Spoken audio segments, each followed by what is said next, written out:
జయశంకర్ భూపాలపల్లి జిల్లా వ్యాప్తంగా భారీ వర్షం కురిసింది.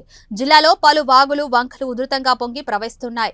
భూపాలపల్లి జిల్లా కాటారం మండలంలోని పోతులవాయి బొర్రవాగు ఉధృతంగా రోడ్డుపై నుండి పొంగి ప్రవహిస్తుంది.